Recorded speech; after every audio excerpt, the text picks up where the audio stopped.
The clock is ticking now for the U.S. government to release the Epstein files, the collection of documents and records that the Justice Department has amassed over the years in its investigations of sex offender Jeffrey Epstein. President Donald Trump signed into law on Wednesday the Epstein Files Transparency Act. That compels the Justice Department to make public all of the many records it has collected over the years investigating not only Epstein, but also his longtime confidant and former girlfriend, Ghislaine Maxwell. Among the items that could be in this mass of documents, flight logs and travel records for Jeffrey Epstein, and records pertaining to his associates, including possibly some famous figures like former President Bill Clinton, former Prince Andrew of Britain, and even Trump himself. Now, there are some exceptions to what could be released.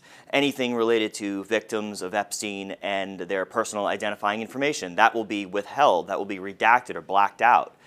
Anything having to do with national security or foreign relations could also be withheld by the Justice Department. And anything involving pending investigations, the Justice Department could say, for the time being, it needs to hold off on releasing those records to the public.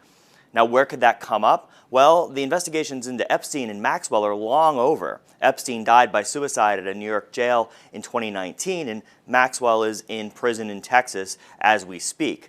But just last week, Attorney General Pam Bondi ordered a top federal prosecutor to open an investigation into some of Trump's political rivals and their relationships with Jeffrey Epstein. Those people include Clinton, former Treasury Secretary Lawrence Summers, and Democratic donor Reid Hoffman.